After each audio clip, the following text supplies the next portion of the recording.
Okay, Greece.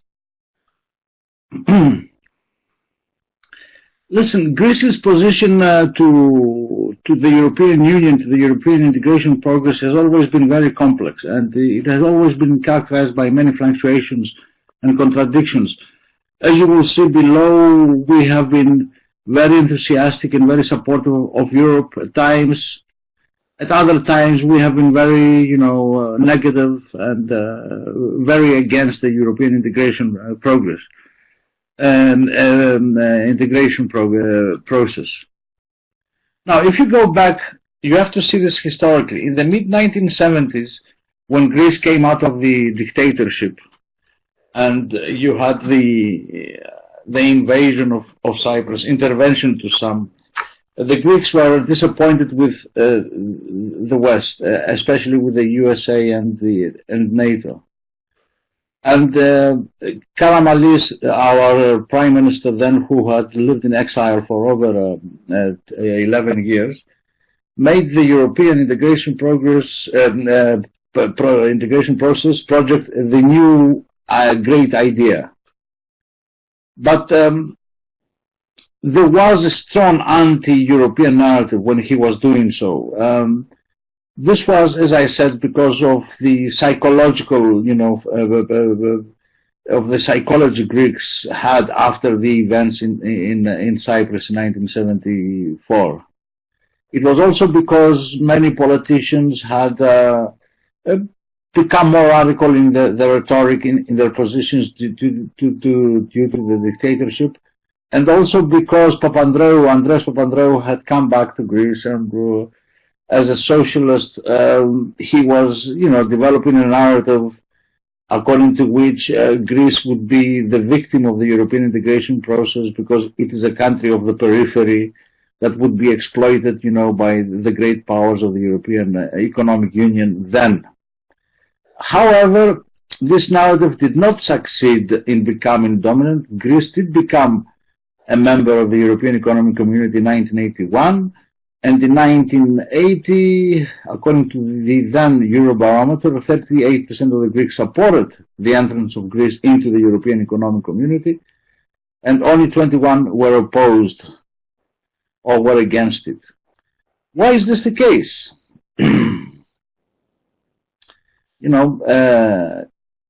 When this Treaty of Maastricht came along, in 1992, 286 out of the 300 members of the Greek Parliament ratified the Treaty of Maastricht. Perhaps because, the Cold War had handed, Greece, like many other countries, wanted to be on the side who had won the Cold War, and so on. There was a growing support to a conservative anti-Western European position. This was mainly expressed by a group of religious and political figures in the 1990s, who described the European Union as an extension of globalization, something that would take away our cultural and historical traits.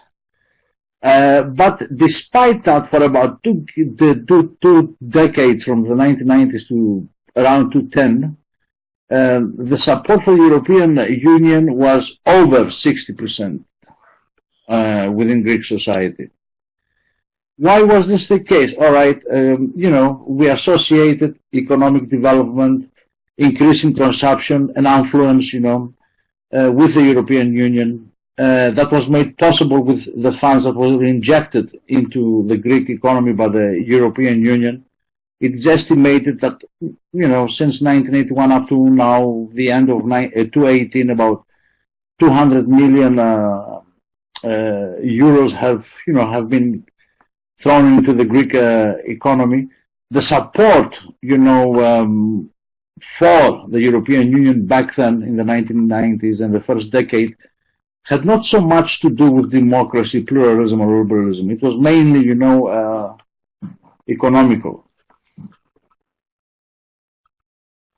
Now, things changed in 2010. As you know, Greece was the first country to experience a crisis, a debt crisis, Then we had the Eurozone debt crisis. All this changed the support we had towards the European Union.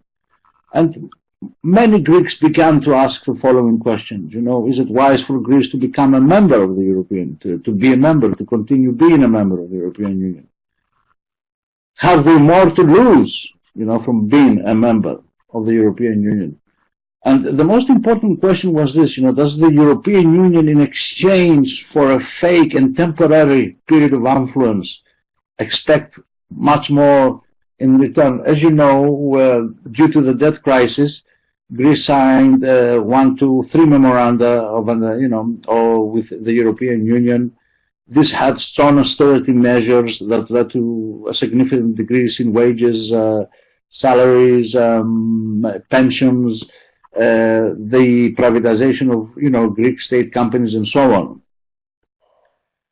So the debate was, that the European Union had offered the Greeks affluence, an increasing level of consumption and economic prosperity back in the 1990s and the first decade of the 21st century. But there was always a plan behind that, when the plan was, to cut salaries, pensions, and privatize our state companies. So when we came to 2014, by then we had from 2010 to 2014 3 governments. All of them were reluctant to adopt the memoranda. In any case, by then only 33%, that was down from 60 plus, viewed Greece's participation in the European Union in a positive way, that was a good thing. 30%, thought it was bad. If you come to 2018, at the end of last year, research of a Greek think tank institute in Greece, the analysis as well as the Eurobarometer, shows that the support for the European Union has again increased to around plus 60%. Now, you might explain this, as a result of the fact that that Greece wanted to get out of the memoranda and out of the logic of strict control, and there was a convergence of interests, between the government, the European Commission, and the Eurozone member states, that Greece had to have a clean exit from the third economic adjustment program. And this is true, this is what we wanted, this is what they wanted in the European Union after Brexit, and so on. So the Syriza left-wing government worked very well with the European Commission and the Eurozone member states to adopt almost every measure that that was suggested back in 2015 and so on.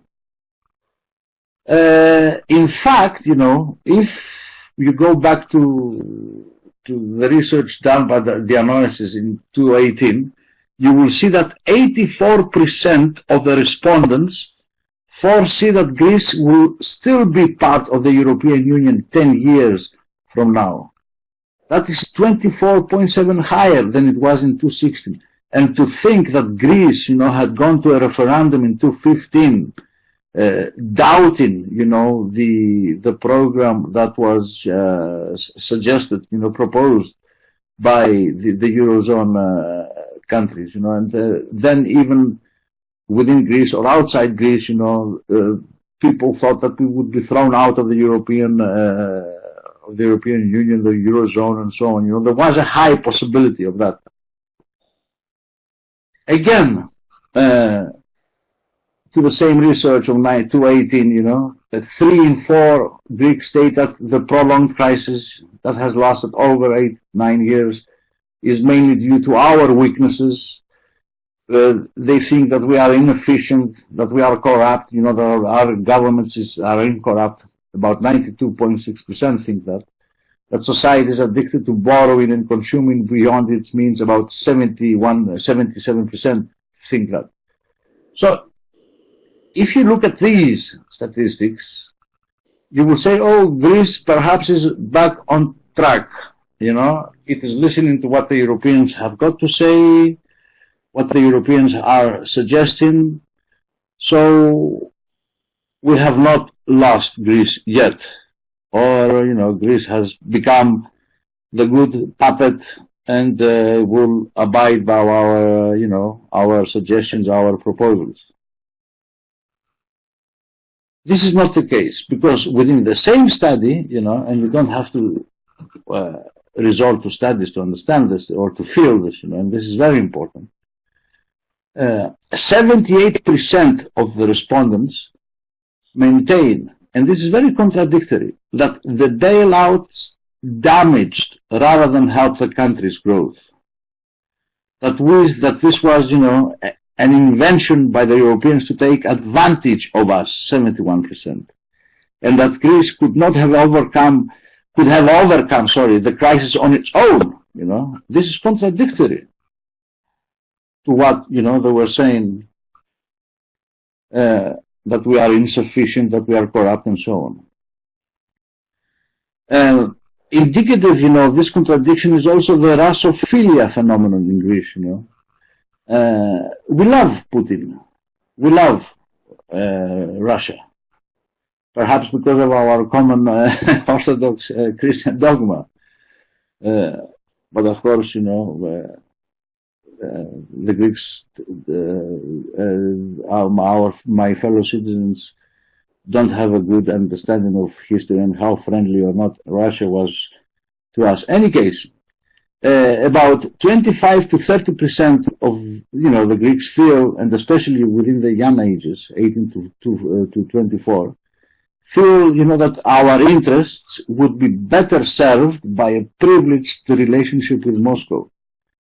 If you go back to 2015, when before Tsipras came to power, or when he had come to power with Varoufakis during the first 6 months of 2015, the debate was, that Putin or China would come to our help, or no matter what, and so on.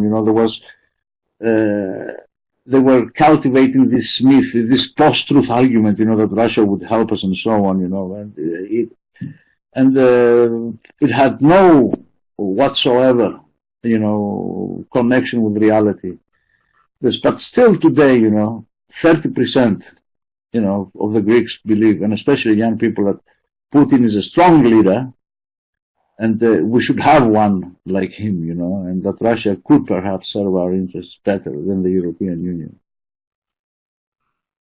So what does this contradiction indicate? On the one hand, 60 and over percent, the Greeks think that the European Union is a good thing. On the other hand, the memoranda damaged the economic growth, we love Putin and so on.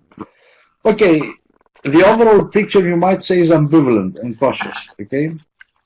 Yes, it is. Greece has been under a strict program for the last 10 years. People have seen major cuts in their wages, major cuts in their salaries, So they are cautious, and this is important, It is very important for the following reasons, for the following 3 reasons that I'm going to explain to you now. To most Greeks, membership is regarded as something that is detrimental to the country in all areas. They only see good things in the European Union when it comes, to the international status of the country, culture, and environmental protection. If you have a look at the table here, can you see it? I don't know if you can see it very clearly, but 46%, 49% believe that we have lost economically. 31.5% believes, that we have lost as far as our foreign policy is concerned. But the percentage of, of the people who think that we have benefited is about 46%. So as you can see here, we have not, gained anything in terms of improving our public administration efficiency. We have not gained anything, towards a fairer society, and so on. So it is cautious and ambivalent. Another reason that makes this important, dangerous in a way, is that the Greeks don't have a very rosy expectations for the future, or for their country's place in Europe. Today, about 70% of Greeks, and you don't have to read studies to understand this. I mean, if you talk to people every day, you can understand this. You can feel it. It is felt that we cannot converge with the European Union member states. Sometimes we don't even talk as being as members of the European Union, as member states of the European Union. We refer to the other members of the European Union member states as Europeans, as if we are not Europeans, so we see to them as Europeans, as something that, we are very far from. So there is pessimism, relating to the future. 6 to 10 Greeks believe that, that in 10 years the country will not have emerged from the economic crisis. I am one of them. So the attitude is, ambivalent and cautious. Another reason is that this pessimism is not something, it's not ephemeral. It's not something, that is short term, that will last for 1 or 2. No, it's not. It's something permanent. If you go to the World Social Survey studies of 2018, you will see that insecurity, introversion, mistrust are, very high among the Greek citizens. Of course, this is also reflected in the collapse of the two-party system. Up to 2009, we had a dominant two-party system whereby, through which the center left would be in government for 4 to 8 years. Then they would go out of government. The center right would come into government for 4 to 8 years, and so on. This is not the case since 2009. That system collapsed. You had the rise of the radical Syriza to government from 3% in the elections to 36, 38%, new parties were formed. You have the rise of the extreme right, New Dawn, which is represented in parliament, and so on. But take a look at this statistic. 50% and over only trust 5 institutions, and those are universities, the armed forces, the police, the church, and the judicial system. You don't see political parties there. You don't see the parliament there. You don't see the government there. 90%, disagree with the statement that most people are worthy of trust. You feel that people only trust their very close friends, and some members of their family. 30%, are concerned, if they will be able to provide the children with a good education. Roughly 50% believe that third country migrants have a negative effect on the country's development. And 64%, and this is very high, consider that immigration increases the risk of terrorism. Okay? Or that 64% consider that immigration increases unemployment. So it's a very introvert, very phobic society at the moment. This is also another statistic that, although it makes me laugh, it also makes me very sad. 80% of the Greeks believe that there are secret organizations working behind the scenes and pulling strings against, Greece in cooperation with the European Union. And about 30% of Greeks, and this has been going on for over 7 to 8 years, believe that the airplanes that fly above Greece spray gas, to prevent us from thinking, to prevent us from, taking the streets and having a revolution against the corrupt government and the capitalistic European Union. Okay? And this percentage is 48%, among those who have finished elementary school, 42% among farmers, and 76% among those who identify themselves as far right. So such findings indicate, and this is a new schism, a new chasm in our country, which underlines, that the poor, the less educated, and especially those who identify themselves with the extremes of the political system, are those who reject the European Union the most. It is only the most prosperous, educated, politically centrists that, support the European Union, that are more cosmopolitan, more global. It reminds me of this distinction that Ivan Krashev from Bulgaria has made between, the somewheres and the everywheres, and it's a fact. I experience this every day, especially in relation with my first year students. I am in a public university. People come in not from very prosperous families, and it takes time. It takes effort to convince them otherwise.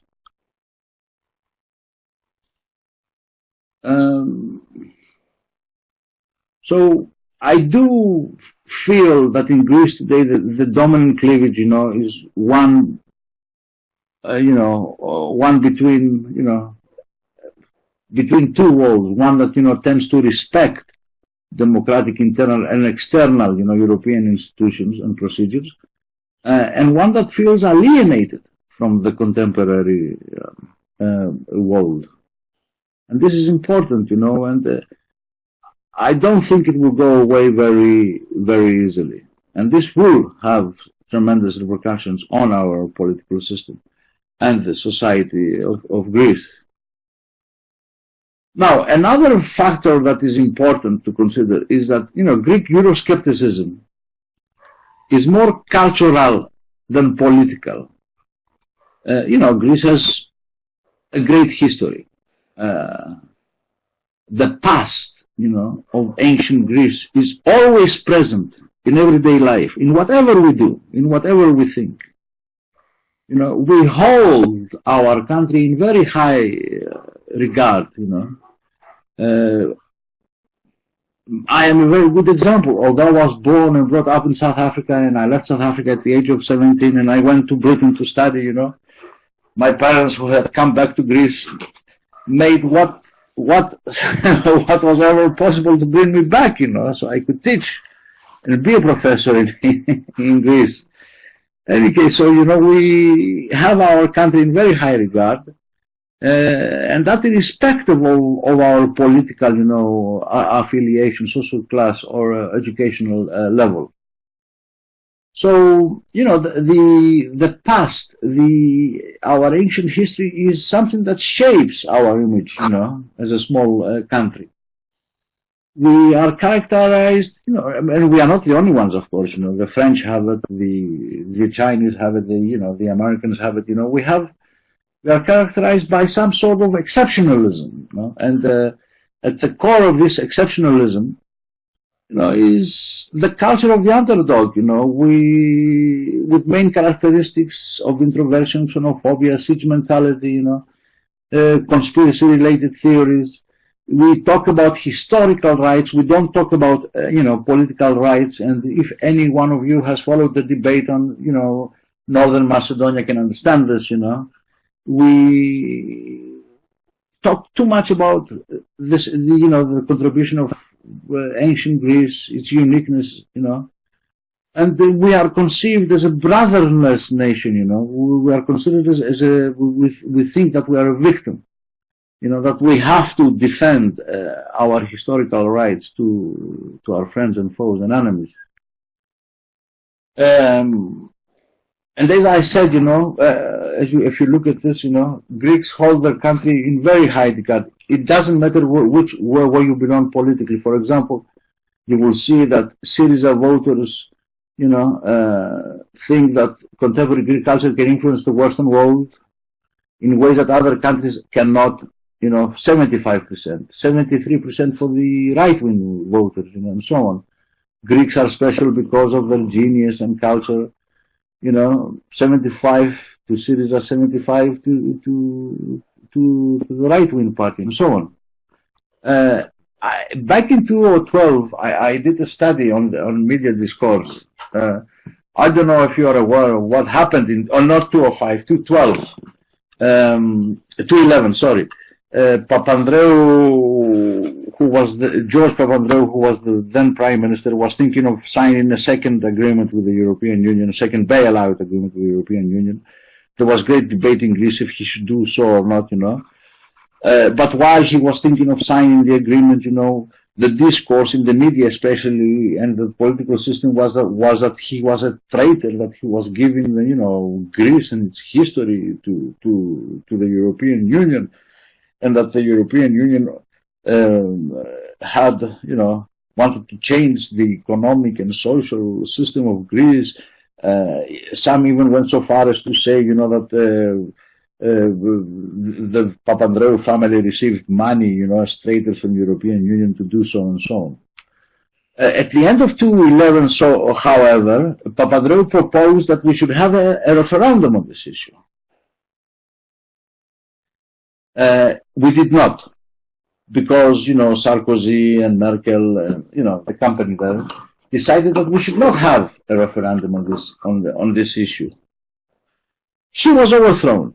But when he put forward the proposal, the previous debate in the media, the previous discourse that he was a traitor, and he was not thinking of Greece's historical and political position, turned upside down. Greeks started hitting themselves, they said, well, how stupid is he? How he's not thinking about Greece's position in the European Union. He will take us out of the European Union. And, who will bail the country out? Who will give us the money? It's all very contradictory. Okay?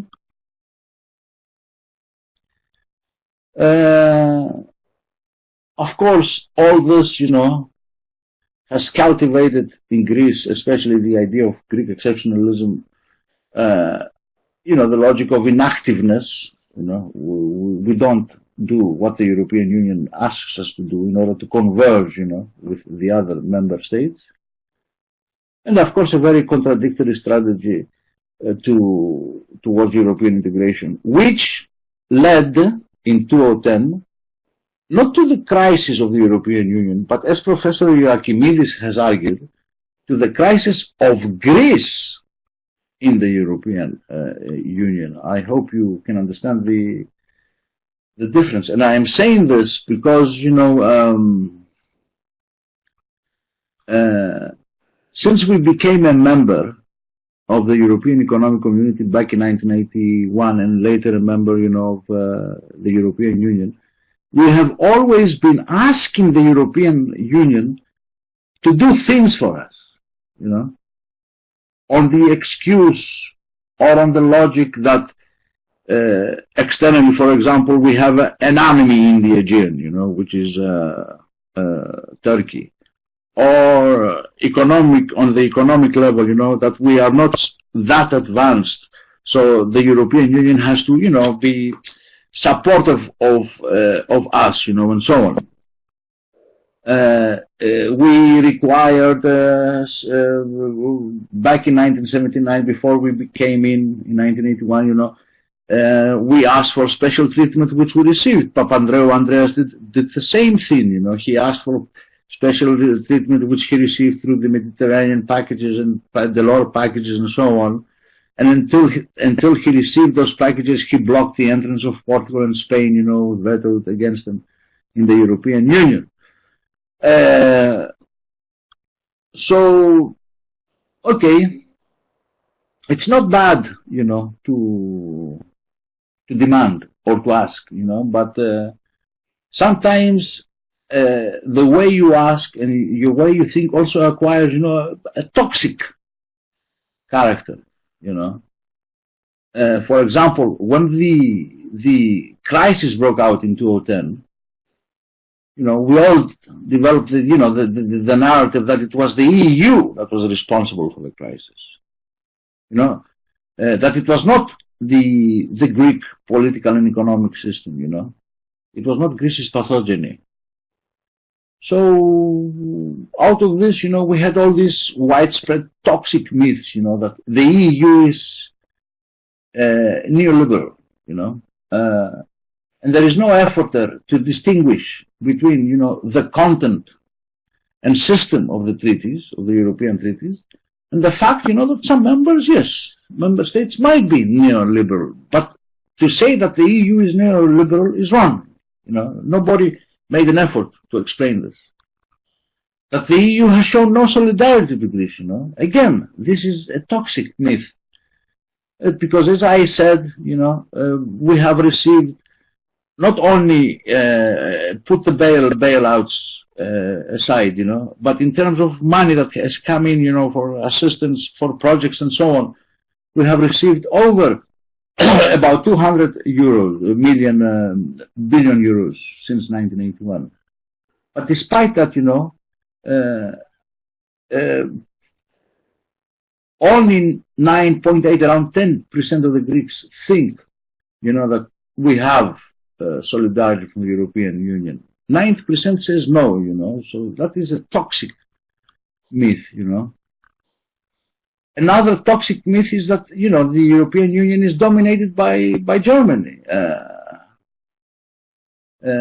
In a survey of the daily here, Kathimerini, in June 2017, 80% of the respondents answered that Germany is dominant on all issues, you know, and that dominance is negative. But, you know, again, the debate here does not allow us to make the following questions. You know, can Germany, even if she desired, you know, even if she wanted to impose her domination on the European Union, could she do that, you know?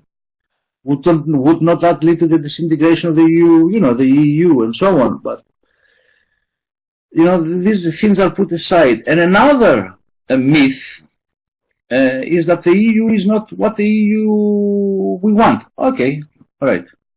But the question is, why not, you know? Okay, there are many imperfections of the European Union. That cannot be denied, you know. And I have been working on the so-called legitimacy and the democratic deficit, you know. Okay. But if you put that aside, you know, that there is no effort again here to explain that in a world that is very turbulent, you know, very destabilized at the moment, that the EU is the only organized actor that can protect liberal democracy, you know, and the multilateral international system. Things like this are not discussed, you know, or that the European Union is the space community of, you know, of democracy, the protection of human rights, free movement of people, you know. But there is no debate. We are trying to do this. I'm trying to do this in the last 6 months. I'm running a campaign to the European Parliament, you know, on these issues. And I am a bit optimistic. But the results will show us. Okay. So, what now? You know, what can Greece do? I don't know. I don't know, but and I don't know what the politicians think, you know, and but it is to Greece's benefit that the European integration project moves forward, you know, because many are the challenges, internal and external, facing the European Union today. We do know that, you know. So we must, at some point, you know, start recognizing our position, you know, within the European Union, as well as, you know, the contribution of the European Union to our development. For example, I always tell my audiences, you know, that we have to acknowledge that Greece belongs, you know, to one of the most secure, prosperous areas of the world, you know. That they should stop referring to the other member states as Europeans, you know, and think of ourselves as you know, a poor part of the Balkans. I'm trying to tell them, that despite the crisis, Greece is still within the first 30 countries, of the world, according to the Human Development Index of the of the United Nations. And I'm also telling them, that Greece has made an impact, has had an imprint on the European Union. For example, we were very successful, we had a very successful strategy to include Cyprus in the European Union, despite the fact that that is an island that is divided, we were very successful in our strategy to open the integration process, the enlargement process towards the Western Balkans in the European Union. We have included, a defense clause in the Treaty of Lisbon, which provides, that if an EU country is the victim of armed aggression, the other should come to its help and so on. These are things that we have done. So these things need to be discussed with the Greeks. Christos, sorry, may I ask you to speed up a little, because we have to come to the discussion in a minute. Okay, yes, 2 minutes. We have to decide how we will deal, comprehend, and interpret our past, our history, and the contradictions that are associated with our dominant political culture. And of course, we must decide how identity, conceptions, and roles within the EU must be redefined in light, of new regional and global problems. I am, of the opinion that we should go through a very general and brave cultural, economic, and political rearrangement, so we can exit from these misconceptions. And the major myths and syndromes of Greece today is Western consumption versus Eastern productivity, Western political institutions versus, Eastern political culture, father state versus enemy adversary state, and so on. Greece is a European country versus Greece is an anti-European country. We should fight that. And so far, the Prespas agreement, the agreement we signed with Skopje, now Northern Macedonia, that gave, an end to the conflict, is an indication that perhaps we could do it. But so far, the political system does not seem, to debate anything else to discuss anything else apart from that. We have different positions with the European Union regarding, we can talk this in the discussion, China, Russia, the United States, and so on. But we can discuss this in our question time. Thank you very much for listening to me. That's it. Thank you.